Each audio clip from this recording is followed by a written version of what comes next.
அமெரிக்காவில் ஒரு நீதிமன்றத்தில் வழக்கு வருகிறது. இப்படியான வழக்கு ஸ்கூல் ஜோனில் பள்ளி இருக்கிற பகுதியில் வேகமாக 4 சக்கர வாகனத்தை இயக்கி இருக்கிறாரு அப்படின்னு சொல்லி அவர் மேலே கேஸு, சிசிடிவி ஃபுட்டேஜோட கேஸுக்கு ஒரு நபர் வரார், ஒரு முதியவர்.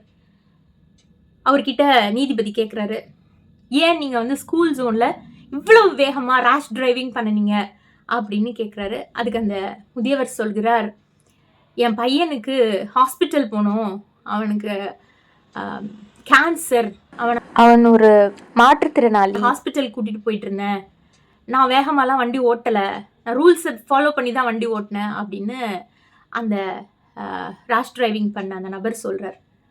அதுக்கு அந்த நீதிபதி கேட்குறாரு, உங்களுக்கு என்ன வயசாகுது அப்படின்னு. எனக்கு 93 வயது அப்படின்னு சொல்கிறார் கலங்கிய கண்களோடு. உங்களுடைய மகனுக்கு என்ன வயது அப்படின்னு கேட்கவும் 60 வயது, பிளட் கேன்சரால் பாதிக்கப்பட்டிருக்கான், அவனை ஹாஸ்பிட்டலுக்கு கூப்பிட்டு போக வேண்டிய சூழ்நிலையில் இருந்தேன் நான், ஆனால் நான் ரேஷ் டிரைவிங்லாம் பண்ணலை அப்படின்னு அவர் அப்படியே தழுதழுத்த குரலில் சொல்லும்போதே அந்த காணொலிகள் நமக்கு அப்படியே சோகத்தை நிரப்பியது, ஒரு அமைதியை மனசில் நிரப்புது. அதுக்கு அந்த ஜட்ஜ் சொல்கிறாரு, அவங்க மேலே இருக்கிற கேஸை நாங்கள் வந்து தள்ளுபடி செய்கிறோம் அப்படின்னு அந்த ஜட்ஜ் சொல்கிறார். தள்ளுபடி செய்கிறேன்னு சொன்னது மட்டும் இல்லாமல், நீங்கள் ரொம்ப நல்லவர், கடவுள் உங்கள் பக்கம் இருக்கட்டும் அப்படின்னு வாழ்த்து சொல்லி அந்த ஜட்ஜு அனுப்பி வைக்கிறாரு, அந்த கேஸை முடிச்சு வைக்கிறாரு. இப்படி நிறைய அவருடைய எல்லா கேஸ்லேயும் மிகவும் கனிவான நபராக அறியப்பட்ட உலகின் மனிதநேயம் மிக்க ஜட்ஜ் வந்து இன்றைக்கு அமெரிக்காவில் இறந்து போயிட்டாரு அப்படின்னு சொல்லிட்டு நமக்கு செய்திகள் வந்திருக்கு. வேற யாரும் இல்லை, உலகின் கனிவான நீதிபதி என்று அறியப்பட்ட பெருமைக்குரிய பிராங்க் காப்ரியோ அவர்களினுடைய இறப்பு செய்தி இன்றைக்கு நம்மை அதிர்ச்சிக்குள்ளாக்கியிருக்கு. ஏற்கனவே அவருக்கு கணைய புற்றுநோயால் அவர் பாதிக்கப்பட்டிருந்த நிலையில் அவர் இறந்துபட்டார் அப்படின்னு அவருடைய இன்ஸ்டா பேஜில் அறிவிச்சிருக்கிறாங்க.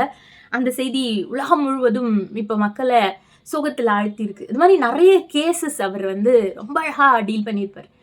அவர் சொல்கிறார், நீதி என்பது சட்டத்தின் பக்கம் நிற்பது மட்டுமல்ல, நியாயத்தின் பக்கம் நிற்பது அப்படின்னு. சட்டம் 1000 சொல்லும், சட்டம் வெறும் எழுத்தாலானது. சட்டத்திற்கு மனிதனினுடைய உணர்ச்சி தெரியாது, சட்டத்திற்கு ஒரு மனிதனினுடைய அந்த சூழ்நிலை தெரியாது. அந்தந்த நேரத்து நியாயம்தான் வாழ்க்கை அப்படிங்கும் போது அந்தந்த நேரத்து நியாயத்தையும் பார்த்துதான் சில பிரச்சனைகளுக்கு தீர்வுகளை சொல்ல வேண்டும் அப்படிங்கிறத முழுமையா நம்பினவர் காப்ரியோ. அப்படி முன்ஷிப் ஜட்ஜா இருந்திருக்கிறார். ப்ராவிடன்ஸ், அமெரிக்காவில் உள்ள ஒரு மாநிலமான ப்ராவிடன்ஸ்ங்கிற மாநிலத்துல பிறந்து, ஏழ்மை நிலையில பிறந்து, ரொம்ப கனிவான மனிதரா அவர் காலம் ஃபுல்லா அவர் இருந்திருக்கிறார். அவர் சொல்றார், வாழ்க்கை நாளைக்கு எப்படி இருக்கும் அப்படின்லாம் தெரியாது யாருக்கும், எப்படி போகும் நாள் அப்படின்னு.